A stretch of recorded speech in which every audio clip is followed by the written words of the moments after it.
विराट कोहली ने 59 बॉल्स को खेलकर 83 रन्स की इनिंग्स खेली है आज। और आज की इस इनिंग्स को बहुत सारे क्रिकेट एक्सपर्ट्स, बहुत सारे अपने आप को महान बंदे मानने वाले आकर ट्विटर पर, यूट्यूब पर अपनी मंतकें झाड़ रहे हैं। और वो ये कह रहे हैं कि विराट कोहली ने बहुत ज़बरदस्त किस्म की बल्लेबाजी की है और पिच स्लो थी, और इस स्लो पिच पर विराट कोहली ने बहुत समझदारी के साथ बल्लेबाजी की है और 83 रन्स बनाए हैं। लेकिन बात यहां पर यह है कि अगर विराट कोहली के लिए ये स्लो पिच थी, तो जो बाद में केकेआर के आने वाले बल्लेबाज थे, उन्होंने इतनी आसानी से कैसे इन रन्स को चेज कर लिया। 183 184 का जो टारगेट था वो उन्होंने 16 ओवर्स में ही कैसे चेज कर लिया। और ये अगर स्लो पिच थी तो यहाँ पर दिनेश कार्तिक ने लास्ट पर आकर 8 गेंदों पर 20-22 रन्स कैसे बना लिए। और ये अगर स्लो पिच थी तो यहाँ पर 20-22 गेंदों पर वेंकटेश अय्यर कैसे 50 कर गया। और भाई साहब, अगर ये स्लो पिच ही थी तो सुनील नारायण कैसे आकर मोहम्मद सिराज को पेल गया, कैसे वो तमाम बॉलर्स को पेल कर चला गया अगर ये स्लो पिच थी तो। और अगर स्लो पिच का रोना धोना खत्म हो जाए तो उसके बाद शुरू हो जाता है बाबर आजम। बाबर आजम के नाम पर तो बहुत सारे लोगों का घर चलता है जो बाबर आजम के खिलाफ बोलते हैं, और बाबर आजम के खिलाफ बोलकर वो अपने कुछ हवारियों को, अपने कुछ साथियों को बहुत ज़्यादा खुश कर देते हैं कि बाबर आजम जब भी ऐसी कोई इनिंग्स खेले तो फिर बाबर आजम की इनिंग्स में से कीड़े मकोड़े निकाल कर ले आते हैं। बाबर ने अगर 59 बॉल्स को फेस करके 83 किए होते और बाबर आजम ने अगर इसी तरह से उसकी टीम अगर हार गई होती, तो भाई साहब ये 110% गारंटेड मैं कह रहा हूं आपको कि इस वक्त सोशल मीडिया पर तूफान बरपा हो जाता। इस वक्त सोशल मीडिया भरा पड़ा होता बाबर के खिलाफ।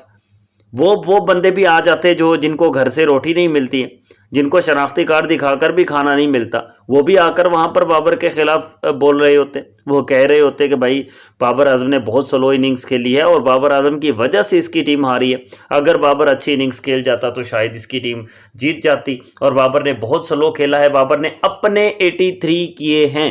ये सबसे बड़ा एक लफ्ज़ है, एक सबसे बड़ा वर्ड है उन लोगों की ज़ुबान से निकलता है जो लोग बाबर आजम को हर बार डक पर आउट होते हुए देखना चाहते हैं, जो हर बार बाबर आजम को 0 पर आउट होते हुए देखना चाहते हैं। और अगर बाबर आजम 0 पर आउट हो भी जाए तब भी वो बंदे सुकून नहीं पाते, तब भी वो उनका कीड़ा जो है वो उभर आता है और वो फिर बाबर आजम के 0 रन पर आउट होने पर भी उंगलियां उठाए बगैर नहीं रहते। मतलब ये कि बाबर सेंचुरी कर ले तो भी उंगलियां उठेंगी, मतलब बाबर कोई 0 पर आउट हो जाए तो भी उंगलियां उठेंगी, और बाबर 59 बॉल्स को फेस करके 83 रन्स बनाए तो भी उंगलियां ही उठेंगी। ऐसी उंगलियों को काट देना पड़ेगा, क्योंकि बाबर आजम पाकिस्तानी प्लेयर है, इसलिए ज़्यादातर लोग जो है वो बाबर के ख़िलाफ़ बोलते हैं। अगर यही बाबर आजम ऑस्ट्रेलिया से होता, इंडिया से होता, यही बाबर आजम इंग्लैंड से होता, तो इस वक्त बाबर आजम पर सबसे ज़्यादा मेहरबान ख़ास तौर पर इंडिया से वो लोग होते जो बाबर के ख़िलाफ़ हमेशा बोलते हैं। और विराट कोहली ने आज जो इनिंग्स खेली है वो इसकी आरसीबी की हार की सबसे बड़ी वजह बनी है।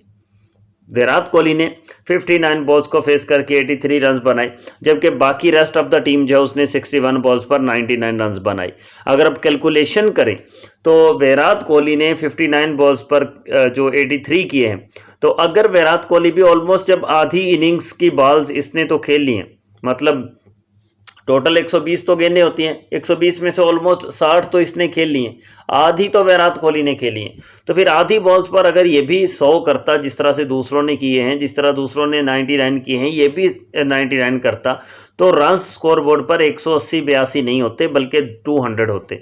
और इतनी आसानी से केकेआर की टीम इसको चेज नहीं कर पाती। और पहले ही 20 गेंदों पर 40 रन्स बनाकर, अगली 40 गेंदों पर 43 रन्स बनाकर क्या प्रूव किया विराट कोहली ने, क्या प्रूव किया कि वो कैसा खिलाड़ी है। क्या बाबर आजम वाकया ही आपकी नज़र में भी ऐसा खेलता है कि वो अपने लिए रन्स करके जाता है? और अगर ये सब कुछ सही है तो फिर तो विराट कोहली ने भी आज अपने लिए किए हैं उस ऑरेंज कैप को हासिल करने के लिए। ऑरेंज है या पर्पल है, जो भी है, वो कैप विराट कोहली को आज थमाई गई है। विराट कोहली के हाथ में वो टोपी पकड़ा दी गई है, जो कि मोस्ट रन्स इस वक्त लीडिंग स्कोरर है विराट कोहली, तो विराट कोहली को टोपी पहनाई गई है, विराट कोहली को टोपी दी गई है। तो टोपी पर जो विराट कोहली को चढ़ा दिया गया है, तो वो टोपी हासिल करने के लिए फिर, या उस टोपी पर चढ़ने के लिए फिर विराट कोहली ने इतनी स्लो इनिंग्स खेली है।